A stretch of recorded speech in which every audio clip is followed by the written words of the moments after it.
अगर आपको लगता है कि बहुत ज्यादा पढ़ाई लिखाई, गणित की डिग्रियां और सुपर कंप्यूटर आपको बाजार में कभी हारने नहीं देंगे, तो अपनी इस गलत फहमी को आज ही उखाड़ कर फेंक दीजिए।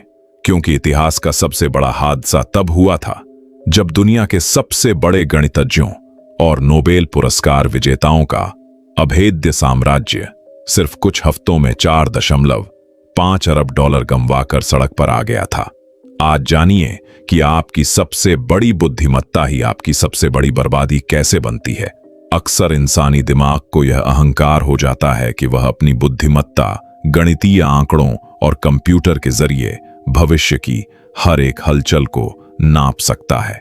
जब कुछ बेहद बुद्धिमान लोग सालों का डेटा इकट्ठा करके एक ऐसी प्रणाली तैयार करते हैं जो कागज पर कभी फेल नहीं होती, तो उन्हें लगता है कि उन्होंने अमृता का जादुई चिराग पा लिया है। शुरुआत में जब उनका बनाया ढांचा लगातार मुनाफा देने लगता है, तो उनका भरोसा अंधे विश्वास में बदल जाता है और वे खुद को बाजार का भगवान मानने की भूल कर बैठते हैं। वे यह भूल जाते हैं कि बाजार कोई बेजान मशीन नहीं है जिसे गणित के नियमों में बांधा जा सके, बल्कि यह करोड़ों इंसानों की बदलती भावनाओं का एक अनियंत्रित तूफान है। जब आप अपनी बुद्धि के अहंकार में आकर कुदरत के अप्रत्याशित स्वभाव को नकारने लगते हैं, ठीक उसी समय आपकी तबाही का पहला बीज बोया जा चुका होता है। बहुत से लोग बाजार में मिलने वाले छोटे छोटे मुनाफे को बहुत बड़ा समझकर अपनी पूरी रणनीति उसी पर टिका देते हैं। जब दो अलग अलग चीजों की कीमतों में बहुत मामूली सा अंतर होता है, तो वे मान लेते हैं कि यह अंतर समय के साथ अपने आप खत्म हो जाएगा और वे इसी उम्मीद पर अपनी बाजी लगाते हैं। समस्या यह है कि वह छोटा सा मुनाफा इतना कम होता है कि उससे बड़ा अमीर नहीं बना जा सकता।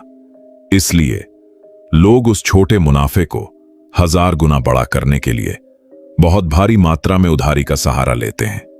जब आप बहुत कम फायदे के लिए अपनी क्षमता से कई गुना ज्यादा कर्ज लेकर मैदान में उतरते हैं, तो आप असल में आग से खेल रहे होते हैं। शांति के दिनों में तो यह रणनीति बहुत खूबसूरत और जादुई लगती है, लेकिन संकट के समय वही भारी भरकम कर्ज आपकी अपनी ही गर्दन को धड़ से अलग करने के लिए काफी होता है। ऐतिहासिक आंकड़ों पर अंधा भरोसा करना किसी कार को सामने का कांच ढंककर सिर्फ पीछे वाले शीशे में देखकर चलाने जैसा होता है। लोग सोचते हैं कि अगर कोई घटना पिछले 100 सालों के इतिहास में कभी नहीं घटी, तो वह आने वाले कल में भी कभी नहीं घट सकती।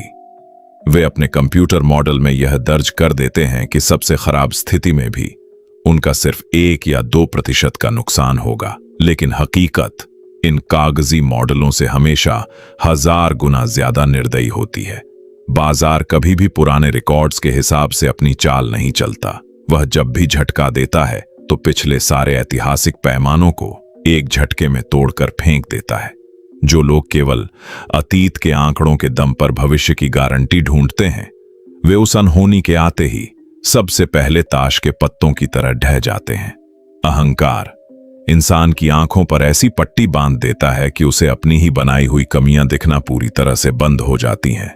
जब कोई प्रणाली लगातार 3-4 सालों तक अरबों का फायदा देती है, तो उसके मालिक यह मानने को तैयार ही नहीं होते कि उनका मॉडल कभी गलत भी हो सकता है।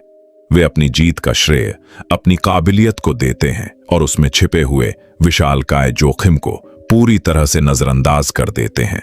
इस अति विश्वास के चक्कर में वे अपनी सुरक्षा की दीवारों को कमजोर करते चले जाते हैं और अपने दांव के आकार को इतना बढ़ा देते हैं कि एक छोटी सी गलती भी पूरे साम्राज्य को निगल सके। जब इंसान खुद को अजेय मानने लगता है, तो वह भूल जाता है कि बाजार की एक छोटी सी थप्पड़ भी उसकी पूरी हस्ती को मिटाने के लिए काफी है। उधारी पर लिया गया पैसा यानी लिवरेज एक ऐसी अफीम की तरह है जो शुरुआत में तो आपको हवा में उड़ने का एहसास कराती है, लेकिन अंत में सीधा श्मशान पहुंचाती है। अगर आपके पास 1 रुपया है और आप उसी 1 रुपये से दांव लगाते हैं, तो आपका नुकसान सीमित रहता है। लेकिन जब आप उस 1 रुपये के बदले 100 रुपये उधारी लेकर दांव लगाते हैं, तो आपका नियंत्रण पूरी तरह से खत्म हो चुका होता है। जरा सा विपरीत उतार चढ़ाव आते ही आपकी पूरी जमा पूंजी पलक झपकते ही साफ हो जाती है और लेनदार आपकी चौखट पर आकर खड़े हो जाते हैं। अत्यधिक उधारी के साथ काम करना उस बारूद के ढेर पर बैठने जैसा है, जहां एक छोटी सी चिंगारी भी पूरे वजूद को राख में बदलने के लिए बहुत होती है। जब कोई बड़ा संकट किसी दूसरे देश या किसी दूसरे क्षेत्र में शुरू होता है तो लोग सोचते हैं कि वे अपने घर में पूरी तरह से सुरक्षित हैं। लेकिन आज की इस आधुनिक और आपस में जुड़ी हुई दुनिया में तबाही की लपटें बहुत तेजी से एक कोने से दूसरे कोने तक पहुंचती हैं। जब एक देश की सरकार या बड़ा बैंक अपने कर्ज चुकाने से हाथ खड़े कर देता है तो उसकी घबराहट की लहर पूरे वैश्विक वित्तीय ढांचे में भूचाल ला देती है। जो संपत्तियां एक दूसरे से बिल्कुल अलग मानी जाती थीं, वे अचानक संकट के समय एक ही दिशा में नीचे गिरने लगती हैं। आपदा कभी भी अपने आने की जगह तक सीमित नहीं रहती, वह पूरे बाजार को अपने खौफनाक आगोश में समेट लेती है। लिक्विडिटी यानी नकदी की उपलब्धता का असली सच यह है कि यह हमेशा शांति के मौसम में तो आपके पास छतरी की तरह मौजूद रहती है, लेकिन बारिश शुरू होते ही हाथ से छीन ली जाती है।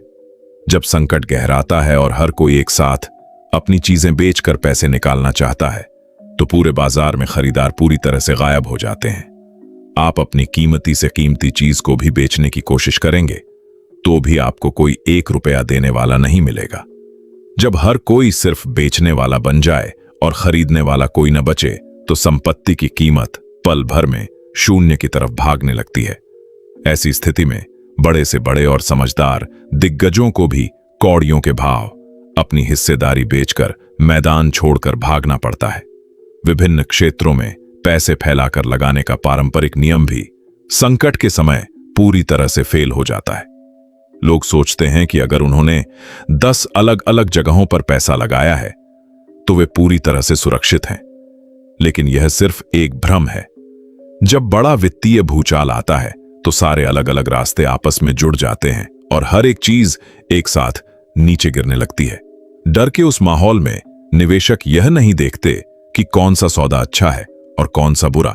वे अपनी जान बचाने के लिए सब कुछ एक साथ बेचने लगते हैं। इसलिए संकट के समय विविधता का सिद्धांत ताश के महल की तरह बिखर जाता है और सब कुछ एक ही झटके में तबाह हो जाता है। जब पानी जहाज के अंदर भरने लगता है तो कप्तान के पास फैसले लेने का समय बहुत कम बचता है। अगर उस समय भी आप अपनी जिद पर अड़े रहें और यह मानते रहें कि जहाज कभी डूब नहीं सकता तो आपकी मौत तय है। वित्तीय दुनिया में जब आपकी पोजीशन आपके खिलाफ जाने लगती है तो हर बीतता सेकंड आपके नुकसान को कई गुना बड़ा बनाता चला जाता है। अपनी गलती को समय पर स्वीकार न करना और उम्मीद के सहारे बैठे रहना सबसे आत्मघाती फैसला होता है। जो लोग समय रहते अपने घाटे को स्वीकार करके बाहर नहीं निकलते, वे अंत में उस डूबते हुए जहाज के साथ खुद भी समुद्र की गहराइयों में समा जाते हैं। जब बहुत बड़े खिलाड़ी बाजार में अपनी क्षमता से ज्यादा बड़ी पोजीशन बना लेते हैं तो वे पूरी व्यवस्था के लिए एक बहुत बड़ा खतरा बन जाते हैं।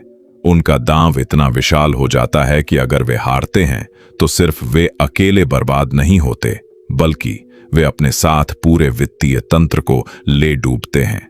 उनकी एक गलती उन सभी बैंकों, निवेशकों और आम लोगों को भी घुटनों पर ले आती है जिनका उनसे सीधा कोई लेना देना भी नहीं था। जब एक बड़ा स्तंभ गिरता है तो उसकी धमक से आसपास की पूरी इमारत जमींदोज हो जाती है। यह इस खेल का सबसे कड़वा सच है कि एक हद से बड़ा नुकसान कभी अकेला नहीं आता, वह पूरी व्यवस्था को पंगु बना देता है। दुनिया के सबसे बड़े केंद्रीय बैंकों और सरकारों को भी अंत में आकर ऐसे अहंकारी खिलाड़ियों को बचाने के लिए दखल देना पड़ता है ताकि पूरा ढांचा न ढह जाए। जब तबाही का दायरा इतना बड़ा हो जाता है कि वह पूरे देश की अर्थव्यवस्था को निगलने लगे तो मजबूरी में प्रतिस्पर्धी बैंकों को एक मेज पर आकर उन्हें बचाना पड़ता है। लेकिन यह बचाव उनकी काबिलियत का सम्मान नहीं होता, बल्कि यह इस बात का सबूत होता है कि उनकी बेवकूफी ने पूरी दुनिया को बंधक बना लिया था। जो लोग खुद को बाजार का सबसे बड़ा उस्ताद समझते थे, वे अंत में दूसरों की खैरात और रहम पर जिंदा बच पाते हैं।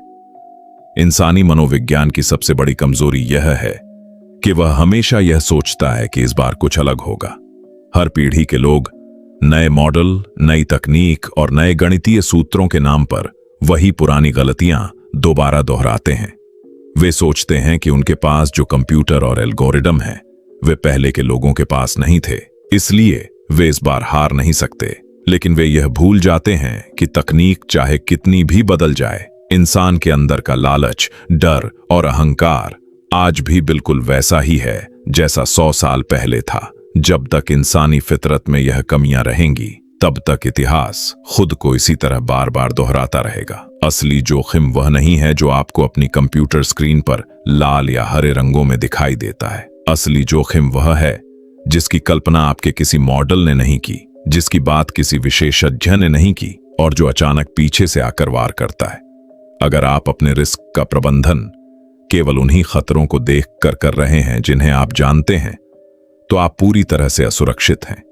एक मजबूत रणनीति वह नहीं है जो सामान्य उतार चढ़ाव को झेल ले, बल्कि वह है जो सबसे बुरे और अकल्पनीय दौर में भी आपको जिंदा रख सके। जो इंसान हर पल अनहोनी के लिए तैयार रहता है, केवल वही इस खेल में टिक पाता है। अपनी क्षमता को पहचाने बिना और बैकअप प्लान रखे बिना बाजार में बड़ा दांव लगाना सीधे सीधे अपनी बलि चढ़ाने जैसा है। अगर आपके पास एक खराब दिन को संभालने के लिए अतिरिक्त नकदी नहीं है, तो आप उस पतंग की तरह हैं जिसकी डोर किसी और के हाथ में है। बाजार आपको कभी भी संभलने का दूसरा मौका आसानी से नहीं देता। वह आपकी पहली ही डील पर आपकी पूरी डोर काट देता है। अनुशासन का मतलब सिर्फ मुनाफा कमाना नहीं है, बल्कि अपनी सीमाओं को जानना और उस रेखा को कभी न लांघना है जहां से वापसी का कोई रास्ता न बचे। अपने लालच पर लगाम लगाना ही वित्तीय दुनिया में जीवित रहने का सबसे पहला और अंतिम नियम है। अंत में इस पूरे घटनाक्रम की सबसे बड़ी सीख यही है कि बाजार के सामने हमेशा विनम्र बने रहिए, क्योंकि अहंकार यहां की सबसे महंगी बीमारी है। आपकी डिग्रियां, आपका अनुभव, आपकी संपत्ति और आपकी बुद्धिमत्ता बाजार के एक छोटे से झटके के सामने पूरी तरह से तुच्छ हैं। जो लोग बाजार को हराने का दावा करते हैं, बाजार उन्हें बहुत जल्द घुटनों पर ला देता है। जबकि जो लोग इसके प्रति सम्मान रखते हैं और अपनी सीमाओं में रहते हैं, वही लंबे समय तक टिक पाते हैं। जिस दिन आप यह समझ जाएंगे कि जिंदा रहना जीतने से ज्यादा जरूरी है, उसी दिन से आप इस बेरहम खेल के असली समझदार खिलाड़ी बन जाएंगे। अगर आपको यह वीडियो पसंद आया तो हमारे चैनल को सब्सक्राइब करें और वीडियो को लाइक करें, शेयर करें। वीडियो को अंत तक देखने के लिए धन्यवाद।